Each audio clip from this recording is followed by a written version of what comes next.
Okay, so picture this. Netflix, the giant of streaming, thinks they've struck gold. They signed a mega million-dollar deal with Meghan Markle. Yes, the Meghan Markle. And they thought they were about to drop a bombshell hit. I mean, come on, she's royalty, she's got drama, she's got fans across the globe. Netflix thought they were getting a raw, powerful docuseries that would explode online, but what did they actually get? A total train wreck. A PR disaster so embarrassing that even Netflix's own execs were quietly freaking out behind closed doors. It all started with this show called With Love, Meghan. It was supposed to be this intimate, vulnerable peek into Meghan's life after walking away from the royals, her struggles, her philanthropy, her strength. Sounds compelling, right? Wrong. As production got underway, the cracks started showing. It didn't feel real. What was sold as a documentary started looking more and more like a glossy, scripted drama pretending to be real life. Then came the first major red flag. There's a scene where Meghan is reading to kids at a literary center, sweet and wholesome. Except, wait for it, those kids, not local children. They were hired child actors. The volunteers? Her own staff dressed up to look like the community. The donations shown on camera returned right after filming. It was all staged, every smile, every moment, even the laughter. Completely fake, choreographed for the perfect shot. And when that little detail leaked out, Netflix went into full panic mode. Execs were livid. This wasn't what they signed up for. They were funding a powerful docuseries, not a Hallmark movie wrapped in glitter. But it didn't stop there. Oh no, it got messier. One of the most explosive segments was Meghan accusing a senior royal of emotionally abusing her during her pregnancy. Huge, if true, right? Except there was nothing to back it up. No proof, no documentation, not even a witness. Just her word. Netflix legal team took one look at it and said, absolutely not. They flagged it as potentially defamatory, pulled it instantly, and braced themselves for a legal firestorm from Buckingham Palace. But the damage? Already done. Behind the scenes, the production was turning into a nightmare. People started leaking stories, editors, assistants, crew members, all anonymously, of course, and the picture they painted, it was ugly. They said Meghan was controlling every single shot, rewriting scenes at the last minute, and shutting down anyone who disagreed. If a clip didn't make her look regal, graceful, and powerful, she wanted it cut. And if anyone pushed back, gone, fired, no discussion. It got so toxic, Netflix had to bring in conflict resolution specialists. Can you imagine a TV show needing therapists just to get through production? But even that didn't help. Morale was in the gutter. People started quitting left and right. Some swore never to return for season 2. The whole thing was being called a royal ego trip instead of a real documentary. And then came the moment that completely destroyed whatever little trust was left. There's a scene, you've probably seen it if you watched, where Meghan is sitting in her living room holding one of Archie's toys, quietly crying. It's soft, emotional, moving, or at least it looked like it was, except she never cried, not even a tear. The entire scene was fake. The crying sound added in post-production, the lighting digitally enhanced. It was literally engineered to make us feel something that never happened. One editor even admitted scenes like that were routine. Nothing was real. Emotion wasn't captured, it was created. By that point, Netflix realized they weren't filming a raw, real docuseries. They were filming a reality show dressed up as something meaningful. The betrayal? Huge. The execs felt duped, and if you thought it couldn't get worse, it did. When With Love, Meghan finally aired, there was buzz, curiosity. People were intrigued. But by episode 3, oh no, it all went downhill. Viewership tanked by over 60%. People weren't just bored, they were annoyed. Social media went off, fake, overly staged, emotionally manipulative. Even diehard fans started backing off. The vibe was just too forced. Netflix's algorithm doesn't lie. People were clicking out mid-episode, especially during the emotional scenes. One critic nailed it. This isn't a docuseries, it's a performance piece starring Meghan as her own misunderstood idol.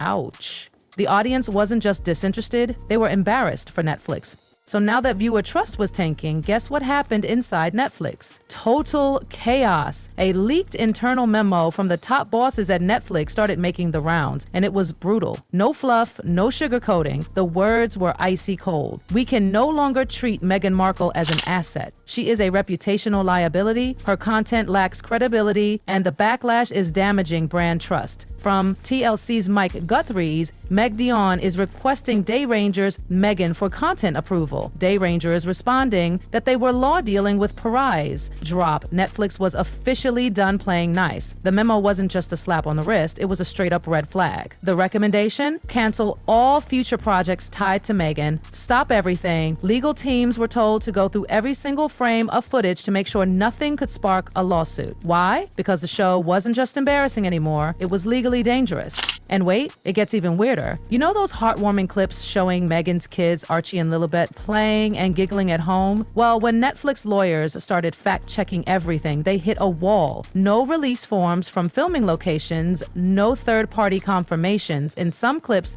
there wasn't even solid proof the kids were real. That's right. People inside Netflix started whispering. Were those even her kids? Was Meghan using stand-ins for her children? That question alone triggered a full-blown compliance emergency. Lawyers went into red alert. Certain scenes were pulled immediately. Anything involving the kids had to go under legal review. Because if there's one thing Hollywood doesn't mess with, it's child protection laws.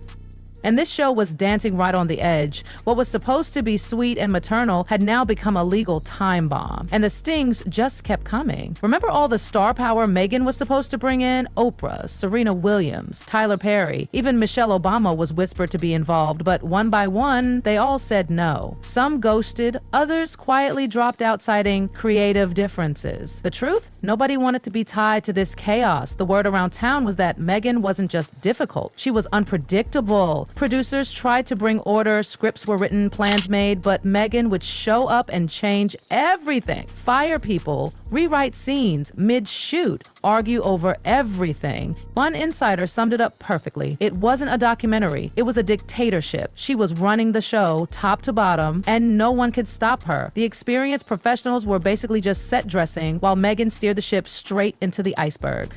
As if the actual filming wasn't dramatic enough, things went totally nuclear in post-production. Editors, the people who had to stitch all this mess together, started raising red flags left and right. They noticed a disturbing pattern. Almost every emotional scene had been manipulated. We're talking added lighting effects, fake background music, and even voiceovers stitched in after the fact. They were manufacturing drama like it was a reality show on steroids. And remember that now infamous scene of Meghan sitting silently, holding one of Archie's toys, tearfully reflecting on motherhood? The one that broke hearts? Lies, all lies. The raw footage showed a totally different picture. Meghan wasn't crying, she wasn't even emotional. The room was dead quiet. No music, no tears, no sadness. All of it. The soft lighting, the emotional narration, even the sound of her breathing heavily. It was all added later.